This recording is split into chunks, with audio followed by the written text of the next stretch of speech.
बिना मेहनत के तक तो ताज नहीं मिलते, बिना मेहनत के तक तो ताज नहीं मिलते।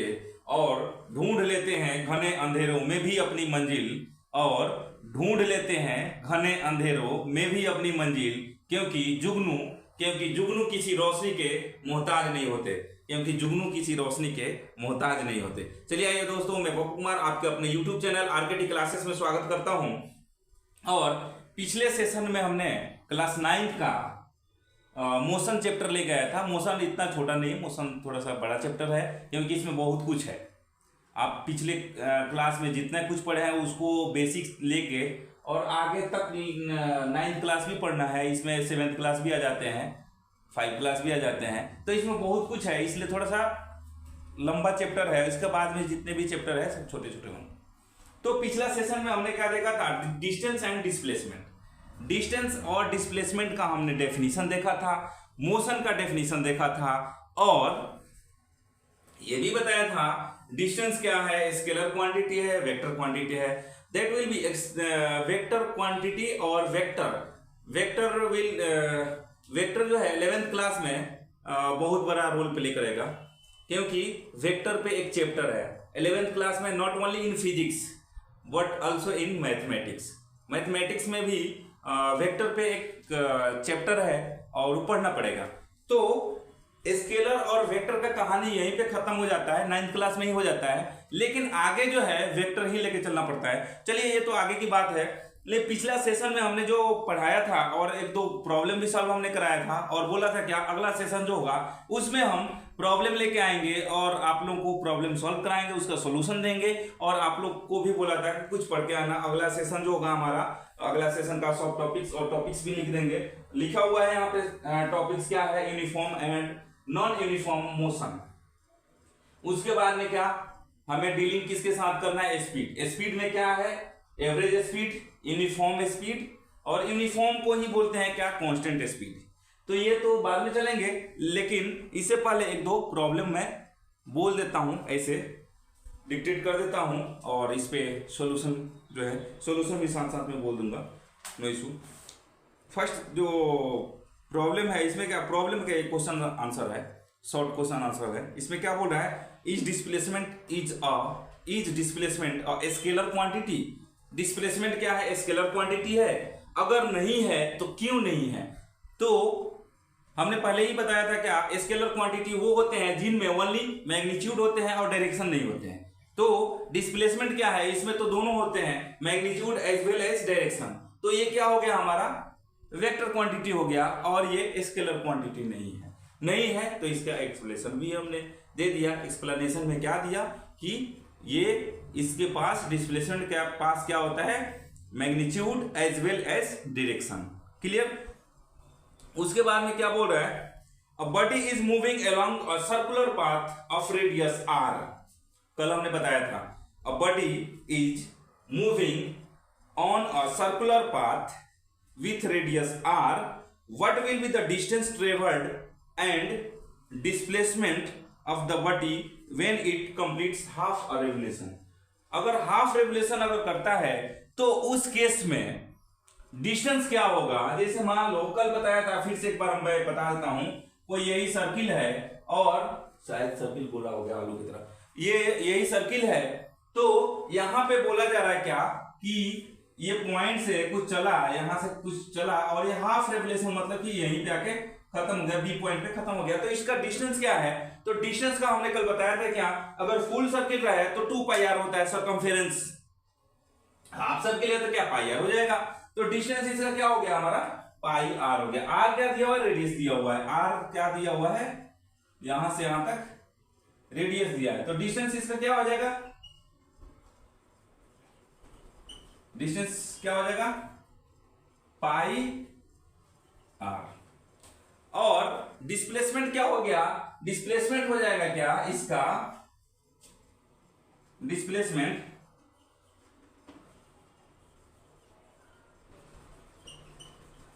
क्या हो जाएगा? 2r हो जाएगा। 2r हो जाएगा डिस्प्लेसमेंट। 2r क्यों होगा? 2r क्यों होगा? ये बॉडी जो यहां से चल के यहां स्ट्रेट पाथ क्या बन रहा है यहाँ पे, तो ये एक तो r है, ये भी r है। क्या हो जाएगा? डिस्प्लेसमेंट इक्वल टू 2r, और इसी को आप बोल देते हो, मैथ पढ़े हो तो क्या हो जाता है, ये डायमीटर हो जाता है ना, आई थिंक। बस यही क्वेश्चन है, कल हमने ऑलरेडी बता दिया था इसका, और वही फिर से आगे क्वेश्चंस। तो ऐसे ही आगे भी बहुत सारे क्वेश्चंस है। तो एक और क्वेश्चन ले लूं, ये रहने देता हूं। आप लोग जो है इस टाइप का क्वेश्चंस देखिए, पढ़िए, और नहीं समझ में आए तो हमें कमेंट सेक्शन में अपना प्रॉब्लम साझा कर सकते हैं, और हम उसका सॉल्यूशन जरूर लेके आएंगे। एक दो प्रॉब्लम हमने बता दिया, ऐसे डिटेक्ट कर दिया, और आगे जो है और भी बहुत सारे न्यूमेरिकल्स आने वाले हैं, तो न्यूमेरिकल्स पे हम डिस्कशन करेंगे, डीलिंग करेंगे। ये जो है शॉर्ट आंसर टाइप क्वेश्चंस जो है वो आप भी कर सकते हैं। नहीं समझ में आए तो हमें ईमेल करें या कमेंट सेक्शन में कमेंट करके जरूर बताएं।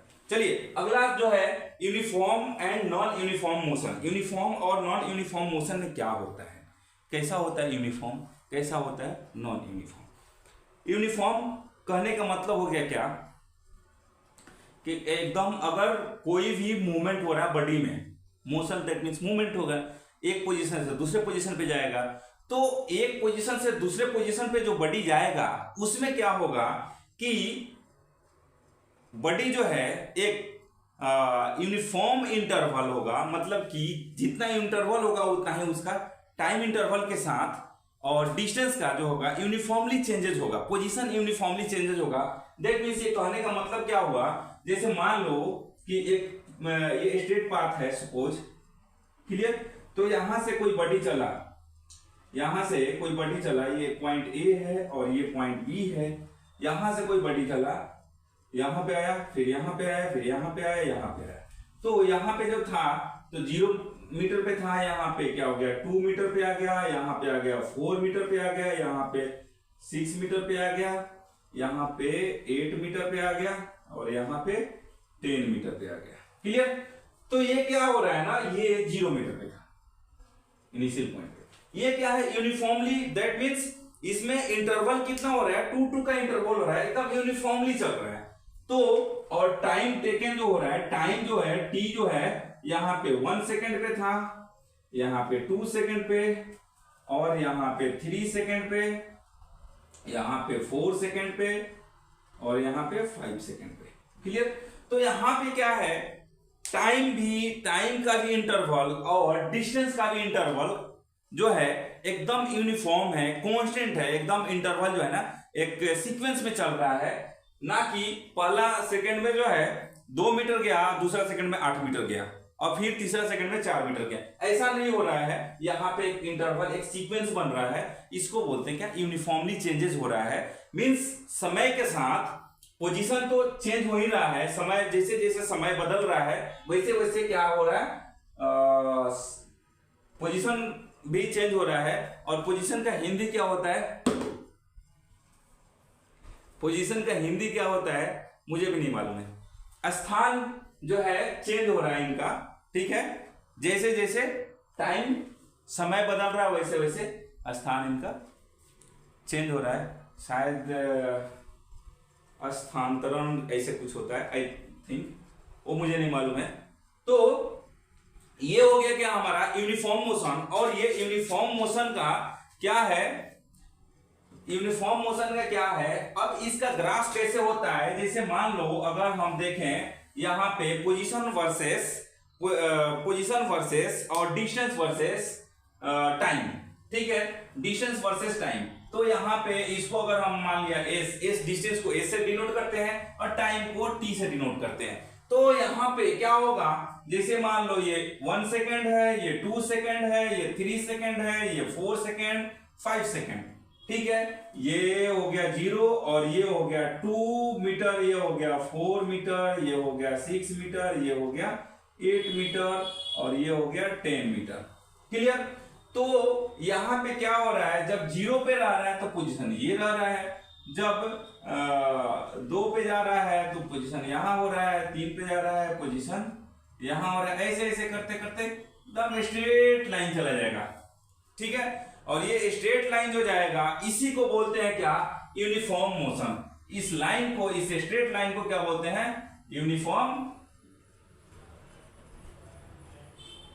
मोशन बोलते हैं शायद, ठीक है, इसी को क्या बोलते हैं, यूनिफॉर्म मोशन है। अगर ये यूनिफॉर्म मोशन नहीं होता, ये यूनिफॉर्म मोशन नहीं होता तो इसको क्या बोलते, कैसा लाइन होता है इसका, एकदम कर्व लाइन होता। उस केस में नॉन यूनिफॉर्म मोशन में डिस्टेंस टाइम ग्राफ जो होता है इसको बोलते हैं डिस्टेंस टाइम ग्राफ। ग्राफ से भागने नहीं है, ग्राफ के साथ जो है अभी बहुत खेलने हैं, जिंदगी अभी पूरा बाकी है ग्राफ के साथ खेलने के लिए। तो बने रहिए, जमे रहिए, डटे रहिए आरकेटी क्लासेस के साथ। और अगला जो है नॉन यूनिफॉर्म के बारे में हम डीलिंग करेंगे। तो देखते हैं नॉन यूनिफॉर्म में क्या है। बस कुछ नहीं है, इसमें क्या बोला जाता है, the distance time graph for a body having non uniform is a curve line. हमने ऑलरेडी बता दिया था क्या कर्व लाइन होता है नॉन यूनिफॉर्म मोशन के लिए डिस्टेंस टाइम ग्राफ। तो इसका भी देख लेते हैं क्या है। Non uniform motion is called also accelerated motion. क्या बोलते हैं, एक्सेलरेटेड मोशन। और आगे चल के जो है हमें एक्सेलरेशन भी पढ़ने हैं, तो एक्सेलरेटेड मोशन के बारे में भी थोड़ा बहुत देख लेना चाहिए। तो चलिए देखते हैं नॉन यूनिफॉर्म। आई थिंक आप लोग अगर इसको नोट डाउन नहीं किए होंगे तो स्क्रीनशॉट ले लीजिए और नोट डाउन कर लेना। नोट्स बनाना तो पढ़ेंगे, अगर पढ़ने बैठे हैं तो, अब नहीं पढ़ना है तो बस वीडियो को स्किप करके आगे बढ़ जाना है। फिर non uniform motion. Non uniform motion में क्या होता है, इक्वल डिस्टेंस पे अनइक्वल टाइम इंटरवल पे अगर कोई बॉडी फ्रीली अगर कोई बॉडी मूव करता है उसको बोलते हैं नॉन यूनिफॉर्म मोशन। या तो अनइक्वल टाइमिंग होगा, नहीं तो अनइक्वल डिस्टेंस होगा। क्या है हमारा, जैसे मान लो कि यही है डिस्टेंस है, ये टाइम है, ये टी है, ये एस है। डिस्टेंस को कभी डी से डिनोट नहीं करना है, ये एस है, ठीक है। तो इस केस में अनइक्वल टाइम ऑफ इंटरवल रहेगा, तो ऐसा कुछ इसका ग्राफ होगा, ठीक है।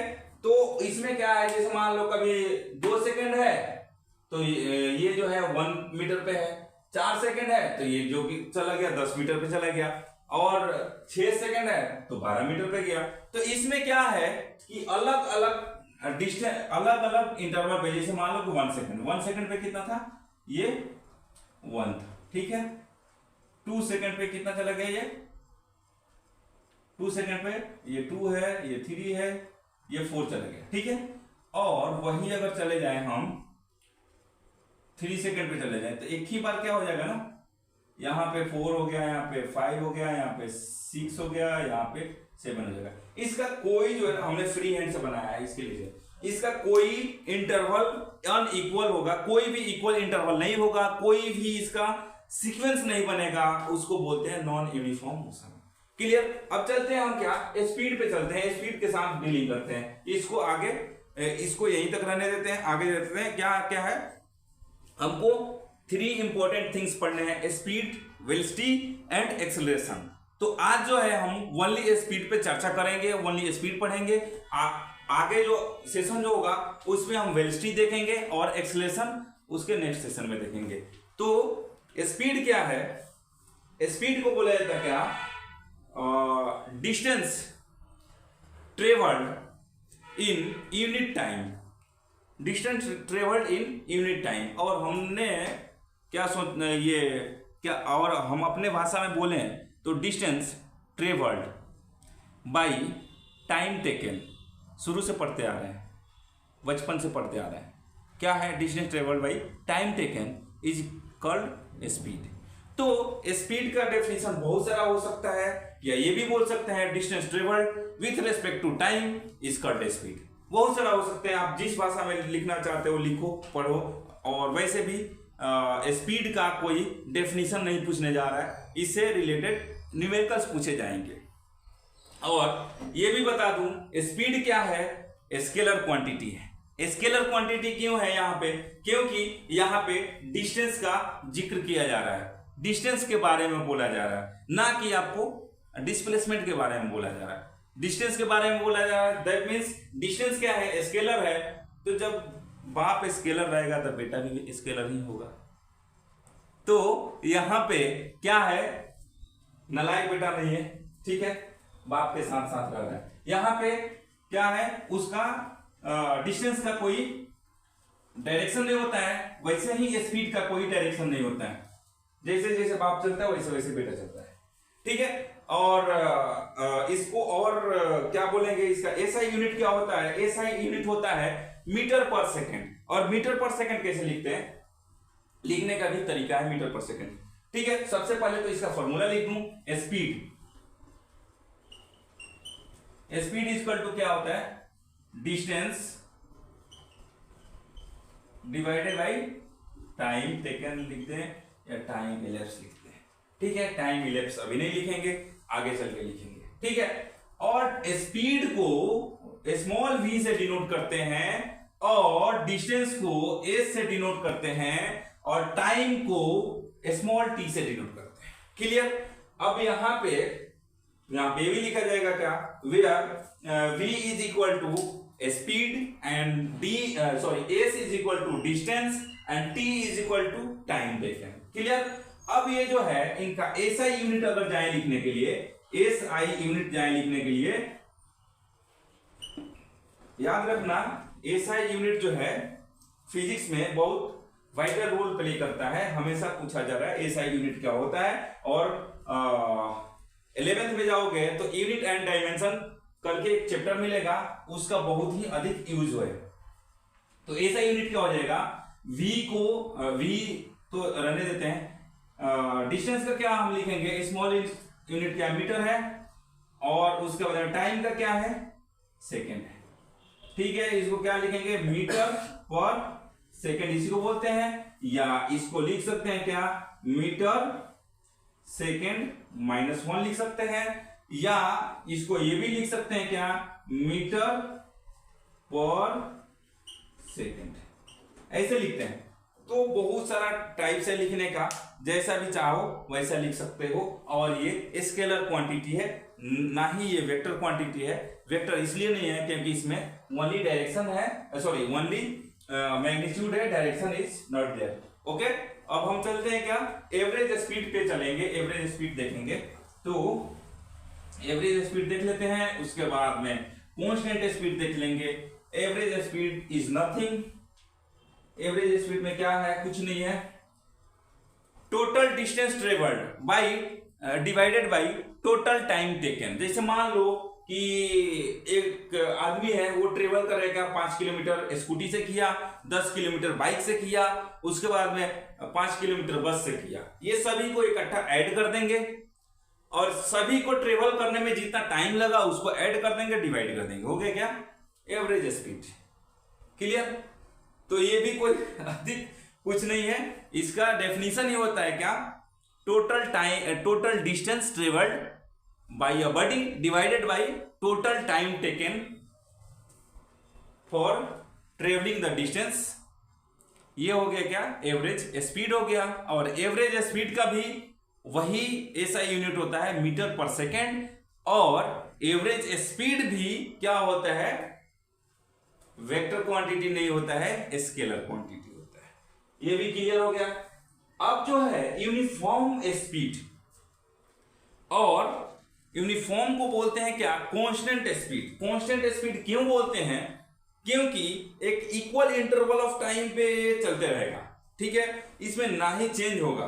कांस्टेंट क्यों है, जैसे मान लो कि 10 मीटर पर सेकंड के स्पीड से चल रहा है तो 10 मीटर के ही चलेगा, ना कि वो कभी जो है 5 में हो जाएगा, कभी 6 में हो जाएगा, कभी 8 में होगा, कभी 16 में होगा, ऐसा नहीं होगा। तो उस स्पीड को क्या बोलते हैं, कांस्टेंट स्पीड और uniform speed. A body has uniform speed if it's traveled equal distance in equal interval of time, no matter how small these time intervals may be। क्या बोला जा रहा है कि इक्वल इंटरवल ऑफ टाइम पे equal distance travel करता है, तो उस केस में उस बॉडी को क्या बोलते हैं, यूनिफॉर्म स्पीड और कांस्टेंट स्पीड। और ये कोई अधिक मैटर नहीं करता है कि वो इंटरवल जो है, वो चेंजेस जो है वो कितना छोटा है इसे। अब यहां पे ये इंटरवल कितना छोटा है क्यों बोला जा रहा है, क्योंकि यहाँ पे आप लोग को इंस्टेंटेनियस स्पीड नहीं बोला जा रहा है, इंस्टेंटेनियस वेलोसिटी नहीं बोला जा रहा है, क्योंकि यहाँ पे आपको इंस्टेंट ऑफ टाइम का कुछ पढ़ना नहीं है, ये 11th क्लास में है। तो यहाँ पे फिजिक्स वाले भी बहुत चालाक होते हैं, इतना ही बोल के आगे निकल गए ताकि आप लोग उसमें उलझे नहीं। तो यहाँ पे हमको इंस्टेंटेनियस वेलोसिटी से, स्पीड से, एक्सेलरेशन से मतलब नहीं है, हमको मतलब है कि कितना छोटा हो चेंजेस या कितना छोटा इंटरवल हो, वो मैटर नहीं करता है, बस इक्वल इंटरवल होना चाहिए। उस केस में क्या बोलते हैं, कांस्टेंट और इक्वल इंटरवल और यूनिफॉर्म स्पीड बोलते हैं। और हम एक प्रॉब्लम ले लेंगे, क्या छोटा सा एक प्रॉब्लम ले लेते हैं और फिर हम चलते हैं। Train A travelled distance 120 kilometre in 3 hours, whereas another train B travels a distance 180 kilometre in 4 hours. Which train travel faster? बस लिख लेते हैं। अच्छा, इसको तो हो गया ना, इसको तेज कर लेता हूँ, बस यही एक स्पीड।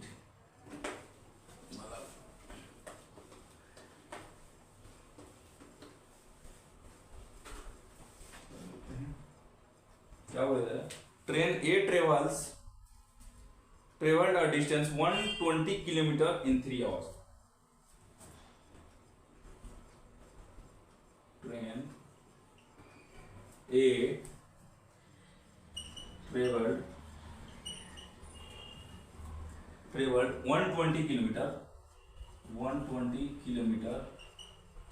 इन 4 hours. 4 hours है, 3 hours, whereas 3 hours, whereas another train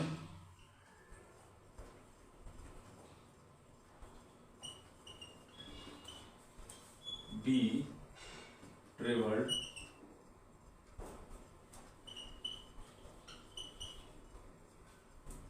distance 180 kilometre इन 4 hours, है ना, इन 4 hours.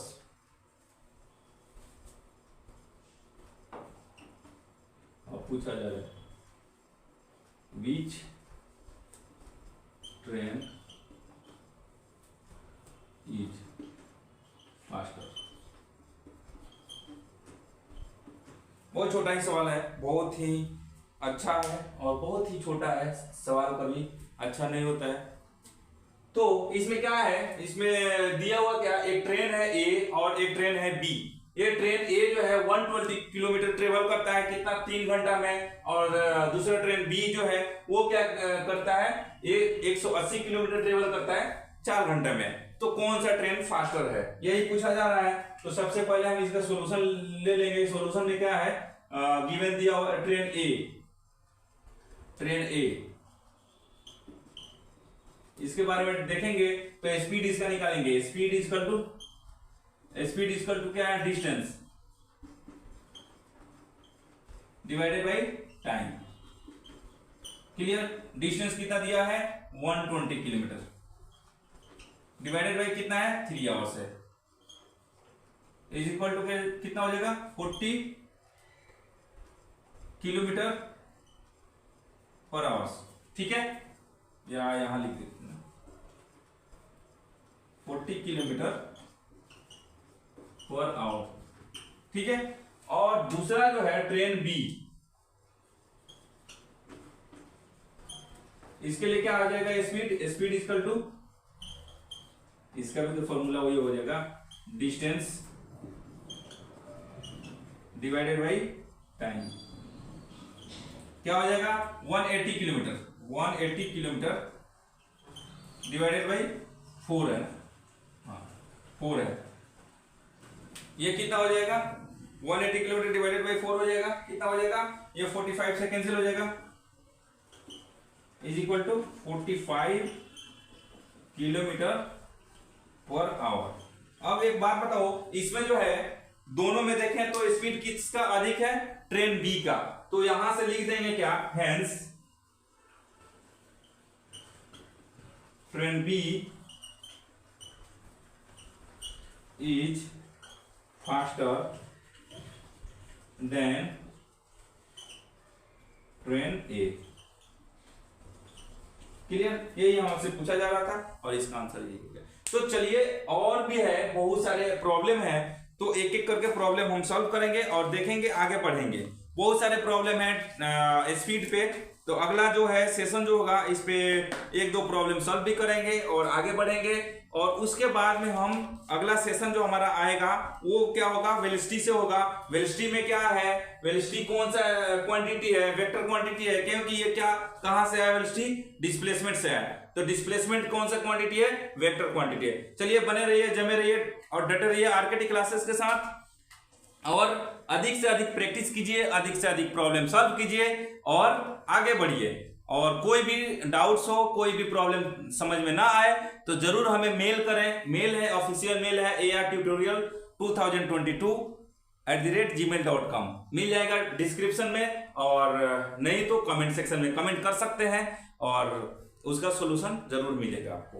तो चलिए, बने रहिए, जमे रहिए, डटे रहिए आरकेटी क्लासेस के साथ, अधिक से अधिक मेहनत कीजिए। फिर मिलते हैं अगला सेशन में, तब तक के लिए मैं यही बोलूंगा, उम्र थका नहीं सकती, ठोकरें गिरा नहीं सकती। उम्र थका नहीं सकती, ठोकरें गिरा नहीं सकती। अगर जीत हो जीतने की तो हार भी हरा नहीं सकती। अगर जीत हो जीतने की तो हार भी हरा नहीं सकती। चलिए, फिर मिलते हैं नेक्स्ट सेशन में, तब तक के लिए जय हिंद।